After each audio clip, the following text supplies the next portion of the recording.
ஆண்டவர் உறவுகளை பலப்படுத்தும்படியாக சிலுவையிலே அவர் தூக்கும்போது அந்த வார்த்தைகளை சொன்னார். ஆமென். ஒருவருக்கொருவர் எப்படிங்க உறவுகளை நீங்கள் பலப்படுத்திக் கொள்ளுங்க என்று சொல்லி அவர் சொல்லுகிறதை பார்க்கிறோம். நான்காவது வார்த்தை மத்தேயு 27:46. என் தேவனே என் தேவனே ஏன் என்னை கைவிட்டீர், என் தேவனே என் தேவனே ஏன் என்னை கைவிட்டீர் என்று சொல்லி அங்கே சொல்லுகிறதை பார்க்கிறோம். வாசிப்போம். நான்காவது வார்த்தை. வாங்க வாங்க பிரதர். ஆமென். கத்த நல்லவர். கத்த நாமத்துக்கு சோதரம். பரணவாசிக்கிறத கை கட்டினா உற்சாகமாக கை கட்டினா. ஆமென்.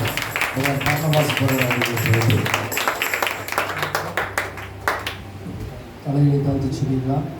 பரிசுத்தமுள்ள எங்கள் நல்ல பிதாவே, ஸ்தோத்திரிக்கிறோம் அப்பா, துதிக்கிற ஆண்டவரே, ஆஸ்வதிக்கப்பட்டதான் ஆண்டவரே, இந்த காலை வேளைக்கு நன்றி செலுத்துகிறோம் ஆண்டவரே. ஸ்தோத்திர சிலுவையில் பேசினதான அருமையான நான்காவது வார்த்தையை ஆண்டவரே தியானிக்கும்படியை ஆண்டவரே தேவனாய் கொடுத்த கிருபைக்காய். சிலுவையில் பிதாவாகிய தேவன் இயேசு கிறிஸ்துவை கைவிட்டது நல்லதுங்களா கெட்டதுங்களா? ஆமென். அல்லேலூயா. ரொம்ப ரொம்ப நல்லது. ஒருவேளை இயேசுவானவர் சிலுவையில் ஒப்பு கொடுக்கப்படவில்லை என்று சொன்னால், பிதாவாகிய தேவன் எனக்கு ஒரே பேரான குமாரன் என்று சொல்லி அவர் நினச்சிருந்து அவர் இயேசு கிறிஸ்துவின் ஜீவனை பாதுகாக்க நினச்சிருந்தால், பரலோகத்திலிருந்து தேவ தூதருடைய கூட்டம் இறங்கி இருக்கும் ஐயாவே. ஆமென். இறங்கியிருந்ததானால் அங்கே யார் யாரெல்லாம் அந்த இடத்துல இயேசுவை காயப்படுத்தணும்னு நினச்சாங்களோ அங்கே ஒருத்தர் இருந்திருக்க மாட்டாங்க, இயேசு உயிரோடு இருந்திருப்பார்.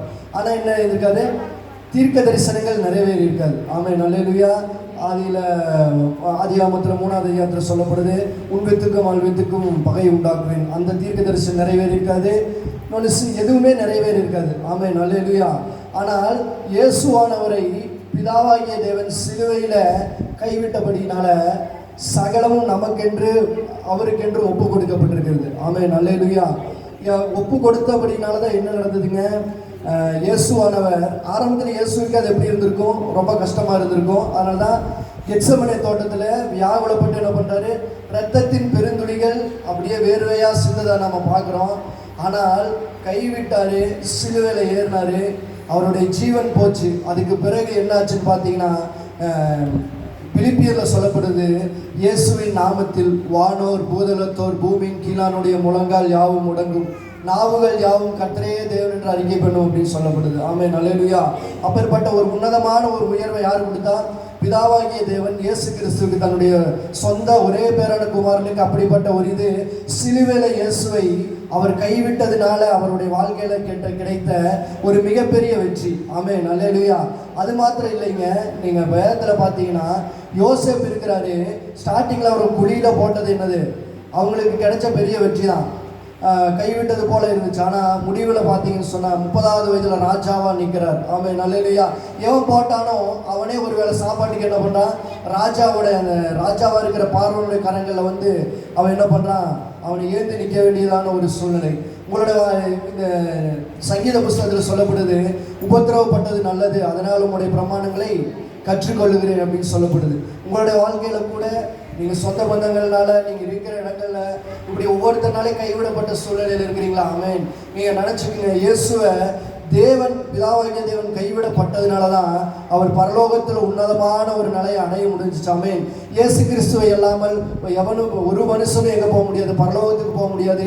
இயேசு கிறிஸ்துவை ஏற்றுக்கொள்ளாமல் ஒரு மனுஷன் என்ன பண்ண முடியாது, ஞானஸ்தானம் எடுக்காமல் பரலோகத்துக்கு போக முடியாது. அப்படிப்பட்ட ஒரு உன்னதமான ஒரு சூழ்நிலையை கொடுத்தார். அதுபோல தான் ஆண்டவர் உங்களை கைவிட்டார்னு நினச்சிக்கோங்க. மனுஷனோட கரை எப்போ நம்ம கைவிடுதோ ஆண்டவரோட கரை நம்மளை பிடிக்கும். ஆமென். எத்தனை பேர் சொல்றீங்க? மனுஷனுடைய கரை எப்போ உங்களை கைவிடுதோ ஆண்டவரோட கரை என்ன பண்ணும், உங்களை பிடிக்கும். மனுஷனோட கரம் தாங்கி நிற்கிற வரைக்கும் என்ன பண்ண முடியாது. ஆண்டவர் எப்படிப்பட்டவர் நமக்கு தெரியாது. மனுஷன் நம்மளை கைவிடப்படும் போது அல்லது தனிமையான ஒரு சூழ்நிலை வரும்போது என்ன பண்ணுவாங்க, இயேசு யாருங்கிறது நமக்கு தெரியும். ஆமென். அல்லேலூயா. அப்போ தேவன் கைவிட்டபடினால தான் இயேசுக்கு ஒரு உன்னதமான நிலைமை, ஒரு உயர்வு கிடைச்சிச்சு. இயேசு எல்லாமே எங்கே போக முடியாது, பரலோகத்துக்கு ஒரு மனுஷன் போக முடியாது. சகல அதிகாரம் என்ன பண்ணுச்சுங்களா, இயேசுக்கு கொடுக்கப்பட்டிருக்கிறது. ஆமென். அவருடைய நாமமே இல்லாமல் ஒருவனும் எங்கே வர முடியாது, பிதாவின் இடத்துல வர முடியாது. இந்த வார்த்தைக்கு கொண்டு ஒருவரையும் கர்த்தர் ஆசீர்வதிப்பாராக.